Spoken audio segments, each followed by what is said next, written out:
নমস্কার বন্ধুরা, দেখতেই পাচ্ছেন এই মুহূর্তে একেবারে আলিপুর আদালতে রয়েছি। সেই আমার ওই মামলাটা যেটা আমি আপনাদের বারবার আপডেট দেওয়ার চেষ্টা করি, আলিপুর কোর্টে ওই মামলাটা চলছে। যে মামলাটা পুলিশ আমার বিরুদ্ধে যে মিথ্যা মামলা করে পালিয়ে গিয়েছিল 2 বছর পর, আমি পুলিশকে পালাতে দিইনি। আপনারা মাঝে মাঝে জিজ্ঞেস করেন ওই মামলার আপডেট কি হলো। আজকে এই মামলার শুনানি ছিল এবং যথারীতি যে সমস্ত পুলিশ অফিসারদের বিরুদ্ধে আমি অভিযোগ করেছিলাম তারা আজকেও ভয়ে উপস্থিত হতে পারেননি। এই যেমন গিরিশ পার্কে যারা ছিলেন তৎকালীন ইন্সপেক্টর জয়ন্ত ঘোষ, যিনি এই মিথ্যা মামলাটা পুরো সাজিয়েছিলেন, যাকে দিয়ে সাজিয়েছিলেন তিনি জানতেনই না কেসটা কি। এবং তারপর যারা আইও ছিলেন চামেলি মুখার্জি এবং কুন্তল বিশ্বাস, এদের প্রত্যেকের বিরুদ্ধে কিন্তু আমি অভিযোগ করেছি।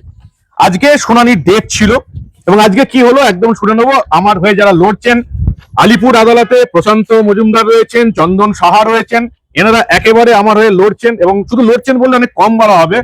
কিভাবে এইটা শুধু ব্যক্তিগত আমার লড়াই নয়, যাতে এই পুলিশ এই ধরনের কোন রকম ভুয়ো মামলায় কাউকে যাতে হ্যারাসমেন্ট করতে না পারে, তার জন্য এরা লড়ছেন। আমার চেয়ে বড় কথা, এরা সবার জন্য লড়ছেন, এটা বলাই যায়।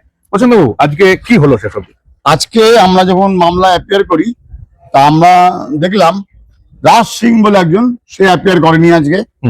আর 3জন police officer, inspector Jayanta Ghosh, inspector Chameli Mukherjee, inspector Kuntal Biswas, এরা কেউ অ্যাপিয়ার করেনি আজকে। এদের একদিন অ্যাবসেন্টেশন দেওয়া হয়েছে, কারণ আজকে ছিল প্রিকগনিয়াস হিয়ারিং। আপনারা জানেন এখন নতুন আইন অনুযায়ী বিএনএস জন্য প্রিকগনিয়াস হিয়ারিং এ আমাদের প্রভিশন আছে আইনে, 1/7/2025 থেকে আরম্ভ হয়েছে। এবার সেই অনুযায়ী যে আমরা আজকে মামলা ছিল ডেট, সেই ডেটে ওরা অ্যাপিয়ার করেনি, তাই জন্য আমরা কোর্টের কাছে প্রেয়ার করেছিলাম।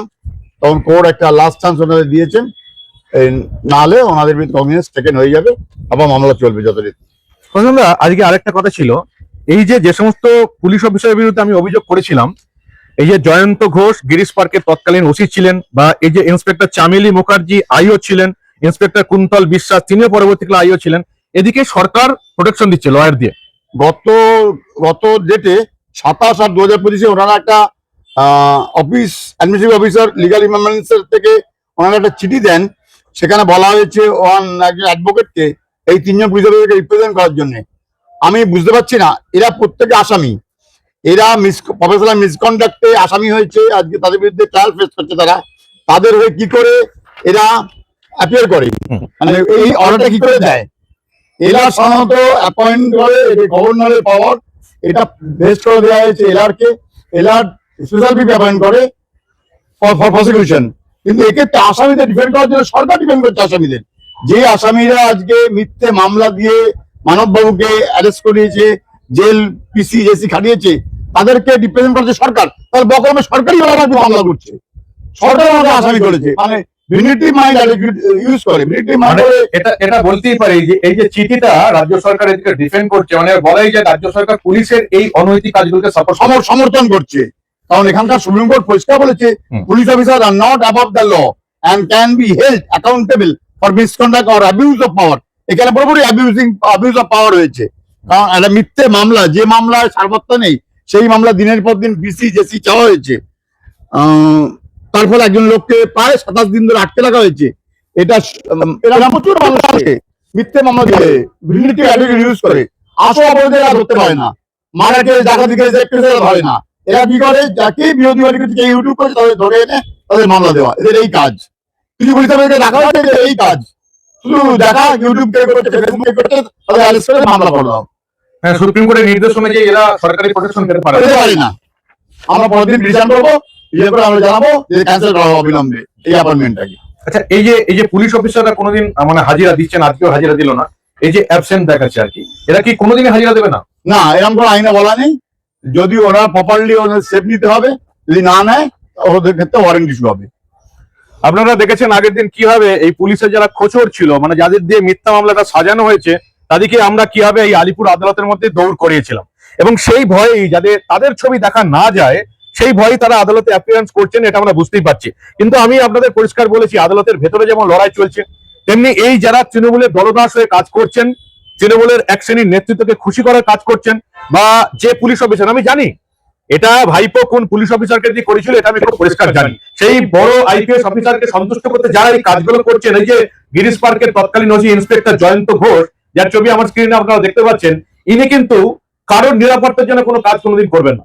তিনি এভাবে তৃণমূলের জন্য কাজ করে যাবেন, নিজের আলটিমেটলি বসকে খুশি করার চেষ্টা করবেন এবং তৃণমূলের সোনার খাতায় নাম নিজের লেখার জন্য চেষ্টা করবেন। ফলে এই জয়ন্ত ঘোষের মতন অফিসারদের আদৌ কলকাতা পুলিশে থাকা উচিত কিনা, আমাদের ট্যাক্সের টাকায় তাদের মাইনে নেওয়া উচিত কিনা, এবার সেটা জনগণকেও ভাবতে হবে। বা এই যে চামেলি মুখার্জি, যিনি আমার বিরুদ্ধে অভিযোগ করলেন, তাকে কোনোদিন জিজ্ঞাসা করার কোনো সুযোগ সুবিধা তিনি করলেন না।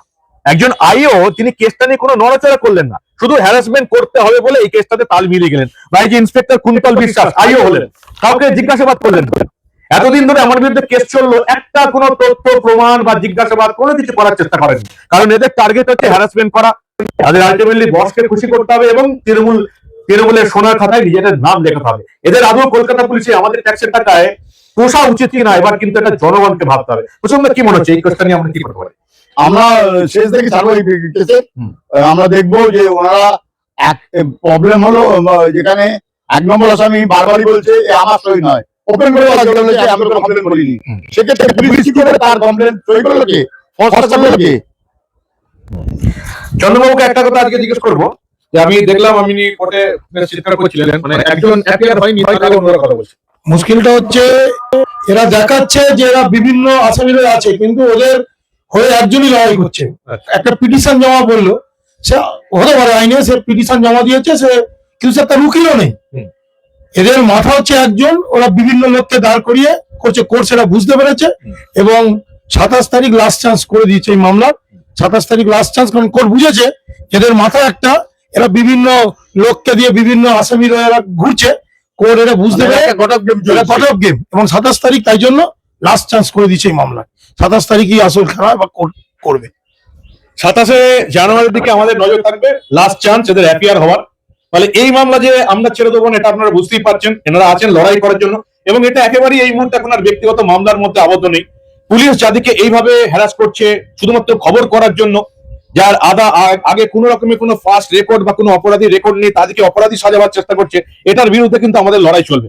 ফলে কলকাতার পুলিশ যারা আছেন, রাজ্য পুলিশ যারা আছেন, তাদেরকে আরো একবার বলে দিচ্ছি, নিজেদের উপরওয়ালাদের খুশি করার জন্য, তৃণমূল নেতৃত্বকে খুশি করার জন্য এভাবে যদি মিথ্যা মামলা সাজান আর সেটা যদি প্রমাণ হয়, তাহলে আপনাদেরও কিন্তু এভাবে ছবি দিয়েই কিন্তু সোশ্যাল মিডিয়ায় প্রচার হবে, খবর হবে।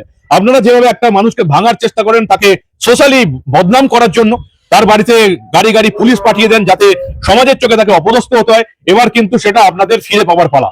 ফলে লড়াইটা যে এখানেই থামবে না, যত তাড়াতাড়ি আপনারা বুঝতে পারবেন তত তাড়াতাড়ি মঙ্গল। আপনাদের অনেক ধন্যবাদ এই লড়াই মামলার জন্য আমরা আছি, শুধু পুলিশ আপনাকে নয়, এখন আরো যাদেরকে দিয়েছে প্রত্যেকের জন্য আমরা আছি। এদের মুখোশ খুলে দিতে হবে, এদের মুখোশ সমাজে খুলে দিতে হবে, কারণ এইরকম মিথ্যা মামলা দিয়ে আর কাউকে আটকে রাখা যাবে না। আমরা এটা মানবদার এই ইউটিউবের মাধ্যমে বলতে চাই, যারা এইরকম ভাবে পুলিশের দ্বারা হ্যারাস হচ্ছেন তারা আসুন, মানবদার সঙ্গে যোগাযোগ করুন, আমাদের সঙ্গে যোগাযোগ করুন, আমরা আছি তাদের পাশে। চন্দ্রদা ধন্যবাদ, প্রসন্নদা ধন্যবাদ।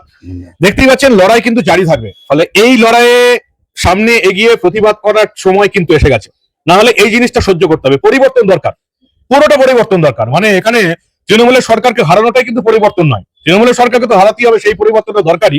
কিন্তু এর সঙ্গে পুলিশের সিস্টেমের পরিবর্তন করতে হবে, যেখানে পুলিশ শুধুমাত্র সিপিএম ক্ষমতায় থাকলে সিপিএম এর হয়ে কাজ করবে, তৃণমূল ক্ষমতায় থাকলে তৃণমূলের হয়ে কাজ করবে, বা অন্য কোনো রাজনৈতিক দল শাসন ক্ষমতায় থাকলে তাদের হয়ে কাজ করবে। এই সিস্টেমটা চেঞ্জ করা দরকার আছে এবং সেজন্য আমাকে এবং আপনাকে এগিয়ে আসতে হবে। দেখতে এখন দা নিউজ বাংলা, আমরা আবার রাজ্যের বুকে ঘটে যাওয়া এই ধরনের অনেক খবরই চেপে রাখতে দেব না।